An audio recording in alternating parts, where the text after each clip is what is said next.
এবং আমি বহু মানুষকে পার্সোনালি এটার পরামর্শ দিয়েছি, ওনারা আমল করেছেন, আমল করে উপকৃত হয়েছেন। এরকম বহু মানুষ আছেন। বৃদ্ধ মানুষ, বাবা ক্যান্সারে আক্রান্ত হয়েছেন অনেক দেরিতে, আল্লাহ তাআলা অলৌকিকভাবে সাহায্য করেছেন।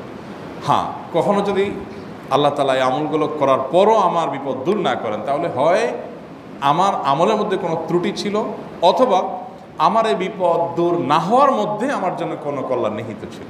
আল্লাহ তাআলা আমার দোয়া কবুল করে যে উপকার হতো তার চাইতে বেটার কিছু হয়তো আমাকে দিবেন, এই ইয়াকিন একজন ইমানদারের থাকবে। সে 4টা আমলের 1 নম্বর হলো ইস্তেগফারের আমল।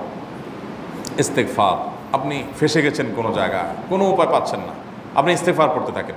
আস্তাগফিরুল্লাহ ওয়া আতুবু ইলাইহি, আস্তাগফিরুল্লাহ ওয়া আতুবু ইলাইহি, আস্তাগফিরুল্লাহ ওয়া আতুবু ইলাইহি, আস্তাগফিরুল্লাহ, আস্তাগফিরুল্লাহ, আস্তাগফিরুল্লাহ আল্লাযী লা ইলাহা ইল্লা হুয়াল হাইয়ুল কাইয়্যুম ওয়া আতুবু ইলাইহি ওয়া লা হাওলা ওয়া লা কুওয়াতা ইল্লা বিল্লাহ। আল্লাহুম্মা আনতা রাব্বী লা ইলাহা ইল্লা আনতা খালাকতানি ওয়া আনা আবদুকা ওয়া আনা আলা আহদিকা ওয়া ওয়া'দিকা মাস্তাতা'তু আউযু বিকা মিন শাররি মা সানা'তু আবুউ লাকা বিনি'মাতিকা আলাইয়া ওয়া আবুউ লাকা বিযামবি ফাগফির লি ফাইন্নাহু লা ইয়াগফিরুয যুনুবা ইল্লা আনতা। সাইয়্যিদুল ইস্তিগফার। এভাবে যে কোনো ইস্তেগফার করতে থাকেন, আপনি বেশি বেশি করে আল্লাহর কাছে ইস্তেগফার, ক্ষমা প্রার্থনা করতে থাকেন, খুব বেশি। আপনার 2 ঠোঁটে অনবরত আপনি চাইতে থাকেন আল্লাহর কাছে ক্ষমা। এই ইস্তেগফার সম্পর্কে নবী করিম সাল্লাল্লাহু আলাইহি ওয়াসাল্লাম বলেছেন, মাল্লাজিমাল ইস্তেগফার, যে ব্যক্তি ইস্তেগফারকে আঁকড়ে ধরবে, আঁকড়ে ধরা মানে কি, এটা ছাড়বে না, সে পড়তেই থাকবে অনবরত। টয়লেটে যাওয়ার সময়টা, ঘুমের সময়টা, খাওয়ার সময়টা বাদে, অবসর নামাজের সময়টা বাদে সারাক্ষণ সে ইস্তেগফার পড়বে। এরকম যদি কেউ করে, আল্লাহ রাব্বুল আলামিন জাআলাল্লাহু লাহু মিন কুল্লি হাম্মিন ফারাজা ওয়া মিন কুল্লি যায়কিন মাখরাজা, সকল পেরেশানি থেকে, সকল টেনশন থেকে বের হওয়ার পথ আল্লাহ তাআলা অলৌকিকভাবে তার জন্য আবিষ্কার করে দিবেন। এবং আমি আমার জীবনে যেটা বলেছিলাম, বিস্তারিত বলতে চাই না, এরকম পরিস্থিতি আসছে যে চোখের সামনে কোনো আপাতত রক্ষার কোনো পথ আর খোলা নেই, এমন ভয়াবহ বিপদ। ইস্তেগফার করতে করতে এমনভাবে আল্লাহ তাআলা সাহায্য করেছেন যে এটা কল্পনা করলেও মনে হয় যে স্বপ্নের মতো। কিভাবে এখন এই লোক এই জায়গায় আসলো আমার সাহায্যের জন্য, এই লোক তো এটা আমি এই জায়গায় আসার কথা না, টিকুনি এসে হাজির হয়ে গেলেন এবং উপকারটা, আমার সমাধানটা হয়ে গেল সমস্যা। তো আলহামদুলিল্লাহ, বহুবার আমি পরীক্ষা করেছি, আর আমার পরীক্ষার 2 পয়সার দাম নাই। হাদিসে বলা আছে, গ্যারান্টি দেওয়া আছে, আমার পরীক্ষা করলেই কি না করলেই।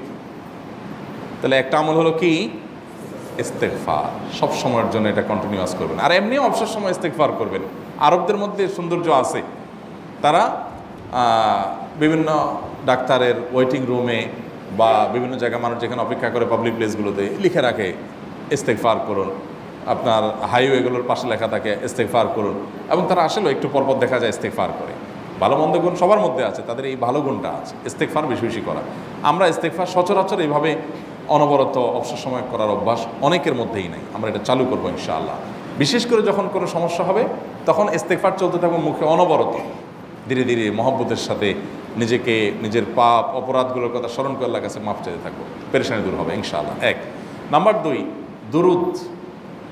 নবী করিম সাল্লাল্লাহু আলাইহি সাল্লামের প্রতি দুরুদ পাঠ করা, এটা যদি আপনি নিয়মিত করতে থাকেন মহব্বতের সাথে, আল্লাহুম্মা সাল্লি আলা মুহাম্মদ ওয়া আলা আলি মুহাম্মদ কামা সাল্লাইতা আলা ইব্রাহিম ওয়া আলা আলি ইব্রাহিম ইন্নাকা হামিদুম মাজিদ, আল্লাহুম্মা বারিক আলা মুহাম্মদ ওয়া আলা আলি মুহাম্মদ কামা বারাকতা আলা ইব্রাহিম ওয়া আলা আলি ইব্রাহিম ইন্নাকা হামিদুম মাজিদ। আপনি একবার ছোট দুরূদ যদি পড়েন, সাল্লাল্লাহু আলাইহি ওয়াসাল্লাম, সাল্লাল্লাহু আলাইহি ওয়াসাল্লাম, আল্লাহুম্মা সাল্লি আলা মুহাম্মদ ওয়া আলা আলি মুহাম্মদ, শুধু এইটুকু পড়েন। জাযাল্লাহু আন্না মুহাম্মাদাম মা হুয়া আহলু, শুধু এইটুকু পড়েন। আপনি এভাবে যেই কোনো দুরূদ নবী করিম সাল্লাল্লাহু আলাইহি ওয়াসাল্লামের প্রতি যদি পড়েন এবং পড়তে থাকেন অনবরত, ইস্তেগফারের পাশাপাশি দুরূদের ক্ষেত্রে নবী করিম সাল্লাল্লাহু আলাইহি ওয়াসাল্লাম বলেছেন যে এইটা তোমার জন্য যথেষ্ট হয়ে যাবে। তুমি যদি আল্লাহর কাছে আর কোনো দোয়া করতে না পারো, শুধু দুরূদটা পড়ো, তোমার সব পেয়ে যাবে, কিচ্ছু লাগবে না। এক সাহাবী বলছেন, রাসূলুল্লাহ, আমার দোয়ার মধ্যে দুরূদ কত % রাখবো?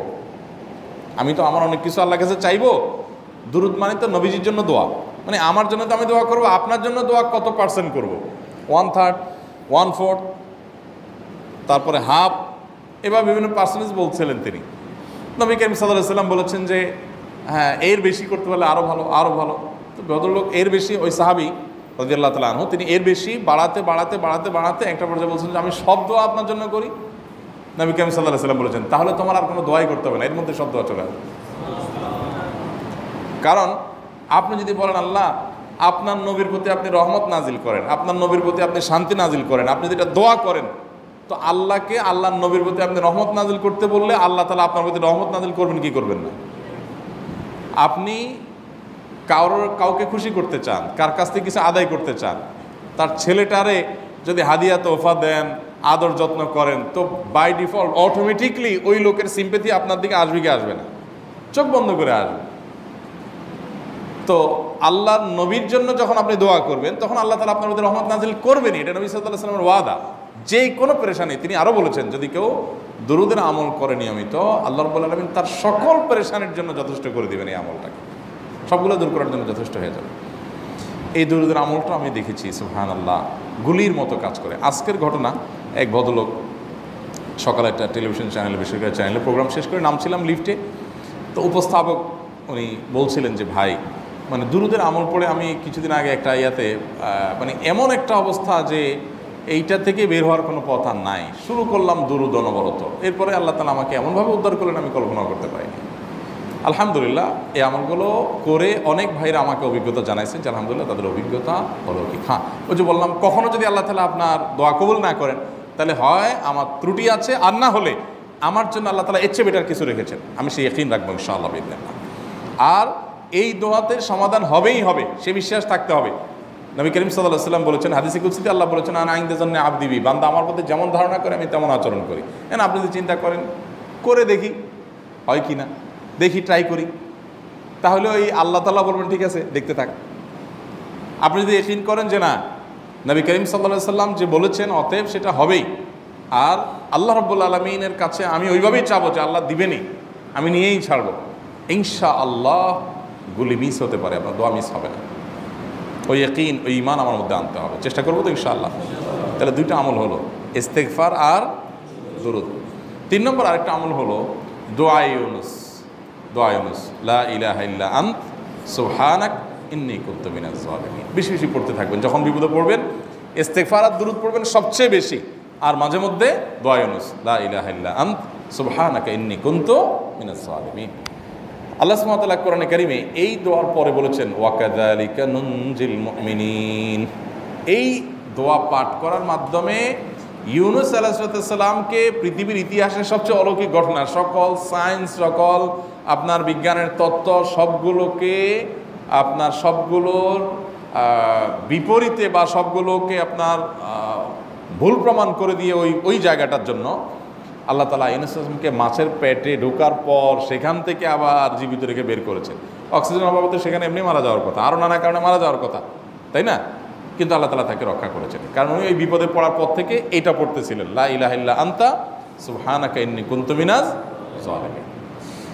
তো আল্লাহ তাআলা কোরআনে বলেছেন এটা ইউনুস, তার নবী ইউনুস আলাইহিস সালামকে আল্লাহ তাআলা এর মাধ্যমে রক্ষা করেছেন, সেটা তার জন্য খাস না, এটা তার জন্য স্পেশাল না, বরং আল্লাহ বলেছেন ওয়া কাযালিকা নুনজিল মুমিনিন, এটা দিয়ে আমি তাকে রক্ষা করেছি, একইভাবে ঈমানদারদেরকেও এইটার মাধ্যমে রক্ষা করব। এটা বড় অস্ত্র পেয়ে গেলাম। দোয়া ইউনুস বেশি বেশি পড়বো ইনশাআল্লাহ, লা ইলাহা ইল্লা আনতা সুবহানাকা ইন্নী। আমার দেশে আবার দেখা যায় বিপদ হয়ে গেলে তখন হুজুর ভাড়া করে যে ভাই আপনারা সবাই মিলে এটা 1 লাখ বার পড়ে দেন, 1.25 লাখ বার পড়ে দেন, টাকা দিমো আপনারা পড়ে দেন। আপনারটা আপনি পড়বেন ভাই, হুজুরদের কাছে দোয়া চান সমস্যা নাই, আর হুজুরদেরকে খাটায়া টাকা দিবেন কেন, এমনি টাকা দিবেন না দিয়া। আর এই দোয়া নিজে নিজে করতে থাকবেন। ইউনুস আলাইহিস সালাম ওই সময় কি লোক ঠিক করছিলেন যে ভাই আপনারা সবাই দোয়া ইউনুস পড়েন, আমি গেলাম, আমি মাছের পেটে গেলাম, আপনারা বসেন সবাই দোয়া ইউনুস পড়া দেবেন, করছেন উনি? ওনারটা উনি করছেন, তো আপনারটা আপনি শুরু করবেন দোয়া ইউনুস না। 4 নম্বর আমল হলো ইয়া যাল জালালি ওয়াল ইকরাম। এটা বিশেষ করে পাঠ করবেন। নবী করিম সাল্লাল্লাহু আলাইহি ওয়াসাল্লাম বলেছেন আলিজু বিয়া যাল জালালি ওয়াল ইকরাম। ইয়া যাল জালালি ওয়াল ইকরাম এইটাকে তোমরা আঁকড়ে ধরবে।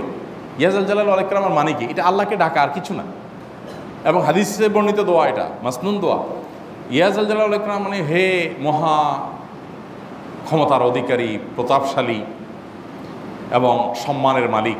এটা বলার মানে হলো আল্লাহর কাছে নিবেদন করা, যেহেতু আপনার প্রতাপ আছে, আপনার জালাল আছে, আপনার বড়ত্ব আছে, হে বড়ত্বের অধিকারী এবং হে সম্মানের অধিকারী, আপনার যেহেতু আল্লাহ তাআলা এটা, আপনার যদি এটা আছে, অতএব হে আল্লাহ আপনি আমাকে এটা দান করুন, আপনার সেখান থেকে আমার প্রতি রহম করুন, আপনার সেখান থেকে আমাকে, আপনার বড়ত্ব থেকে আমাকে আপনি হেফাজত করুন, আপনার একরাম থেকে আমাকে আপনি, তা দিয়ে আপনি আমাকে রহম করুন।